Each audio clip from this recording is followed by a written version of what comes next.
Radhe Radhe everyone. स्वागत है आपका आपके अपने यूट्यूब चैनल राधे की कृपा में। आज मैं आपको बताऊंगी कि भगवान की आंखों में आंसू कैसे आए।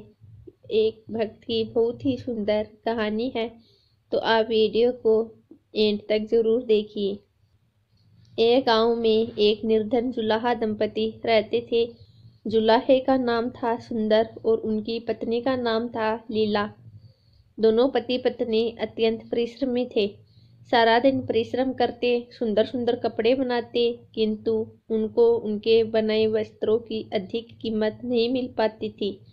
दोनों ही अत्यंत संतोषी स्वभाव के थे। जो मिलता उसी से संतुष्ट होकर एक टूटी फूटी झोपड़ी में रहकर अपना जीवन निर्वाह कर लेते थे। वह दोनों भगवान श्री कृष्ण के परम भक्त थे। दिन भर के परिश्रम के बाद जो भी समय मिलता उसे दोनों भगवान के भजन कीर्तन में व्यतीत करते। सुंदर बाबा के पास एक तानपुरा और एक खड़ताल थी। जब दोनों मिलकर भजन गाते तो सुंदर तानपुरा बजाता और लीला खड़ताल। फिर तो दोनों भगवान के भजन में ऐसा खो जाते कि उनको अपनी भूख प्यास की चिंता भी नहीं रहती। यूं तो दोनों संतोषी स्वभाव के थे। अपनी दीनहीन अवस्था के लिए उन्होंने कभी भगवान को भी कोई उल्हाना नहीं दिया और अपने इसी जीवन में प्रसन्न थे। किंतु एक दुख उनको सदा कचोटता रहता था। उनकी कोई संतान नहीं थी। इसको लेकर वह सदा चिंतित रहा करते थे, किंतु रहते थे फिर भी सदा भगवान में मग्न। इसको भी उन्होंने भगवान की ही लीला समझकर स्वीकार कर लिया और निष्काम रूप से श्री कृष्ण की भक्ति प्रेम में डूब गए। जब उनकी आयु अधिक होने लगी तो एक दिन लीला ने सुंदर से कहा कि हमारी कोई संतान नहीं है। कहते हैं कि संतान के बिना मुक्ति प्राप्त नहीं होती। अब हमारी आयु भी अधिक हो चली, ना जाने कब बुलावा आ जाए। मरने के बाद कौन हमारी चिता को अग्नि देगा और कौन हमारे लिए तर्पण आदि कार्य करेगा। कैसे हमारी मुक्ति होगी। सुंदर बोला, तू क्यों चिंता करती है, ठाकुर जी है ना, वही सब देखेंगे। सुंदर ने यह बात कह तो दी, किंतु वह भी चिंता में डूब गया। तभी उसके मन में एक विचार आया। वह नगर में गया और श्री कृष्ण के बाल गोपाल रूप की एक प्रतिमा ले आया। घर आकर बोला, अब तुझे चिंता करने की कोई आवश्यकता नहीं है। मैं यह बाल गोपाल लेकर आया हूँ। हमारे कोई संतान नहीं है तो वह भी तो इन्हीं की लीला है। हम इनको ही अपने पुत्र के समान प्रेम करेंगे। यही हमारे पुत्र का दायित्व पूर्ण करेंगे। यही हमारी मुक्ति करेंगे। सुंदर की बात सुनकर लीला अत्यंत प्रसन्न हुई। उसने बाल गोपाल को अपने हृदय से लगा लिया और बोली, आप बिल्कुल ठीक कह रहे हैं। आज से यही हमारा लल्ला है। दोनों पति पत्नी ने घर में एक कोना साफ करके वहाँ एक स्थान बनाया और एक चौकी लगाकर उस पर बाल गोपाल को विराजित कर दिया। तब से जुलाहा दंपति का नियम हो गया कि वह प्रतिदिन बाल गोपाल को स्नान कराते, उनको धुले वस्त्र पहनाते, अपनी संतान की तरह उनको लाड लडाते, उन्हीं के सामने बैठकर भजन कीर्तन करते और वहीं सो जाते। जुलाहा अपने हाथ से बाल गोपाल के लिए सुंदर सुंदर वस्त्र बनाता और उनको पहनाता। इसमें उसको बड़ा आनंद आता। धीरे धीरे दोनों बाल गोपाल को अपनी संतान के समान ही प्रेम करने लगे। लीला का नियम था कि वह प्रतिदिन अपने हाथ से लल्ला को भोजन कराती, तब स्वयं भोजन करती। लल्ला को भोजन कराते समय उसको ऐसा ही प्रतीत होता मानो अपने पुत्र को ही भोजन करा रही हो। उन दोनों के निश्चल प्रेम को देखकर करुणा निधान भगवान अत्यंत प्रसन्न हुए और उन्होंने अदृश्य रूप में आकर स्वयं भोजन खाना आरंभ कर दिया। जब लीला प्रेम पूर्वक बाल गोपाल को भोजन कराती तो भगवान को प्रतीत होता मानो वह अपनी माँ के हाथों से भोजन कर रहे हैं। उनको लीला के हाथ से प्रेम पूर्वक मिलने वाले हर कौर में माँ का प्रेम प्राप्त होता था। लीलाधारी भगवान श्री कृष्ण स्वयं माँ की उस प्रेम लीला के वशीभूत हो गए, किंतु लीला कभी नहीं जान पाई कि स्वयं बाल गोपाल उनके हाथ से भोजन करते हैं। एक दिन कार्य बहुत अधिक होने के कारण लीला बाल गोपाल को भोजन कराना भूल गई। गर्मी का समय था। भरी दोपहरी में दोनों पति पत्नी कार्य करते करते थक गए और भोजन किए बिना ही सो गए। उनको सोए हुए कुछ ही देर हुई कि उनको एक आवाज़ सुनाई दी, माँ बाबा मुझको भूख लगी है। दोनों हड़बड़ाकर उठ गए। चारों ओर देखा आवाज़ कहाँ से आई है, किंतु कुछ दिखाई नहीं दिया। तभी लीला को स्मरण हुआ कि उसने अपने लल्ला को भोजन नहीं कराया। वह दौड़कर लल्ला के पास पहुंची तो देखा बाल गोपाल का मुख कुम्हलाया हुआ है। इतना देखते ही दोनों पति पत्नी वहीं उनके चरणों में गिर पड़े। दोनों की आंखों से आंसुओं की धार बह निकली। लीला तुरंत भोजन लेकर आई। ना जाने कैसा प्रेम उमड़ा कि लल्ला को उठाकर अपनी गोद में बिठा लिया और भोजन कराने लगी। दोनों पति पत्नी रोते जाते और लल्ला को भोजन कराते जाते, साथ ही बार बार उनसे अपने अपराध के लिए क्षमा मांगते जाते। ऐसा प्रगाढ़ प्रेम देखकर भगवान अत्यंत द्रवित हुए और अंतर्यामी भगवान श्री हरि साक्षात रूप में प्रकट हो गए। भगवान ने अपने हाथों से अपने रोते हुए माता पिता की आंखों से आंसू पूछे और बोले, प्रिय भक्त, मैं तुम्हारी भक्ति और प्रेम से अत्यंत प्रसन्न हूँ।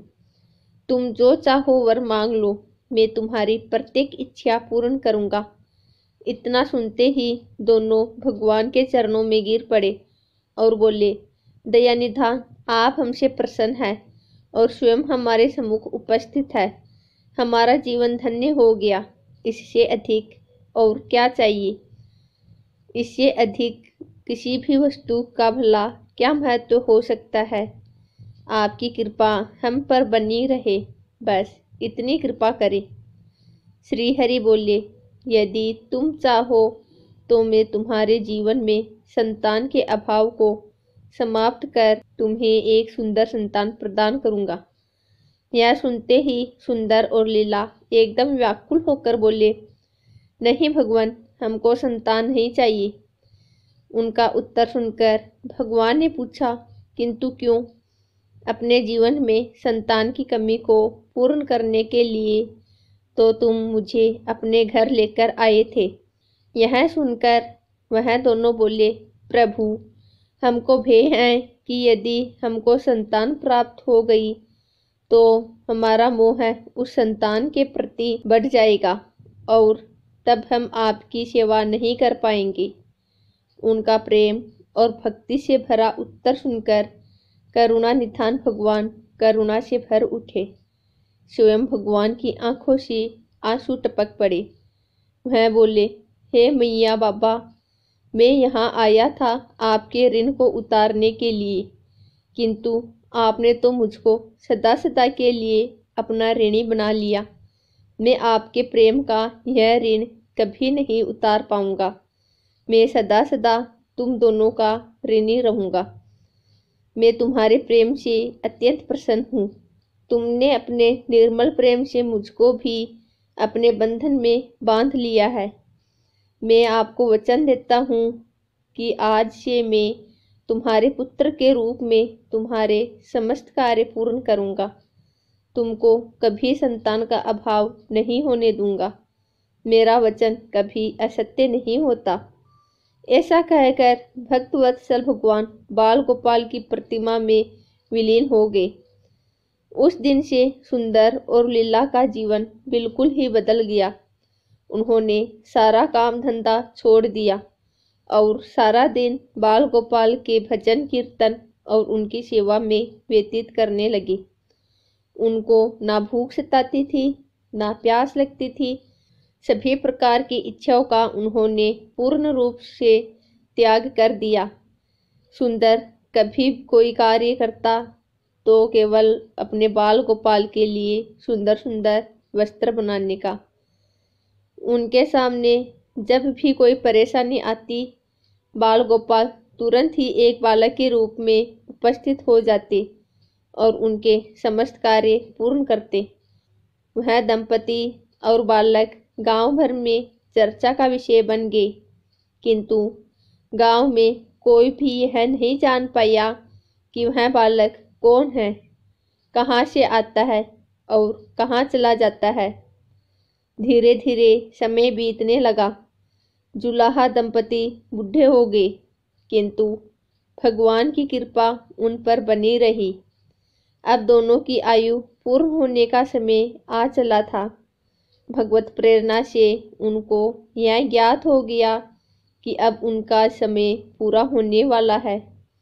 एक दिन दोनों ने भगवान को पुकारा। ठाकुर जी तुरंत प्रकट हो गए और उनसे उनकी इच्छा जाननी चाहिए। दोनों भक्त दंपति भगवान के चरणों में प्रणाम करके बोले, हे नाथ, हमने अपने पूरे जीवन में आपसे कभी कुछ नहीं मांगा। अब जीवन का अंतिम समय आ गया है, इसलिए आपसे कुछ मांगना चाहते हैं। भगवान बोले, निसंकोच अपनी कोई भी इच्छा कहो, मैं वचन देता हूँ कि तुम्हारी प्रत्येक इच्छा को पूर्ण करूँगा। तब बाल गोपाल के अगाध प्रेम में डूबे उस वृद्ध दंपति ने कहा, हे नाथ, हमने अपने पुत्र के रूप में आपको देखा और आपकी सेवा की। आपने भी पुत्र के समान ही हमारी सेवा करी। अब वह समय आ गया जिसके लिए कोई भी माता पिता पुत्र की कामना करते हैं। तीन बंधु, हमारी इच्छा है कि हम दोनों पति पत्नी के प्राण एक साथ निकले। और हे दया निधान, जिस प्रकार एक पुत्र अपने माता पिता की अंतिम क्रिया करता है और उनको मुक्ति प्रदान करता है, उसी प्रकार हे परमेश्वर, हमारी अंतिम क्रिया आप अपने हाथों से करें और हमको मुक्ति प्रदान करें। श्री हरि ने दोनों को उनकी इच्छा पूर्ण करने का वचन दिया और बाल गोपाल के विग्रह में विलीन हो गए। अंत में वह दिन भी आ गया जब प्रत्येक जीव को यह शरीर छोड़ना पड़ता है। दोनों वृद्ध दंपति बीमार पड़ गए। उन दोनों की भक्ति की चर्चा गांव भर में थी, इसलिए गांव के लोग उनका हाल जानने के लिए उनकी झोपड़ी पर पहुंचे। किंतु उन दोनों का ध्यान तो श्री हरि में रम चुका था। उनको नहीं पता कि कोई आया भी है। नियत समय पर एक चमत्कार हुआ। जुलाहे की झोपड़ी एक तीव्र और अलौकिक प्रकाश से भर उठी। वहां उपस्थित समस्त लोगों की आंखें बंद हो गई। किसी को कुछ भी दिखाई नहीं पड़ रहा था। कुछ लोग तो झोपड़ी से बाहर आ गए, कुछ वहीं धरती पर बैठ गए। श्री हरि अपने दिव्य चतुर्भुज रूप में प्रकट हुए। उनकी अप्रतिम शोभा समस्त सृष्टि को आलोकित करने वाली थी। वातावरण में एक दिव्य सुगंध भर गई। अपनी मंद मंद मुस्कान से अपने उन भक्त माता पिता की ओर देखते रहे।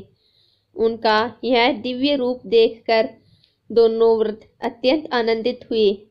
अपने दिव्य दर्शनों से दोनों को तृप्त करने के बाद करुणा निधान लीलाधारी समस्त सृष्टि के पालनहार श्री हरि वहीं उन दोनों के निकट धरती पर ही उनके सिरहाने बैठ गई।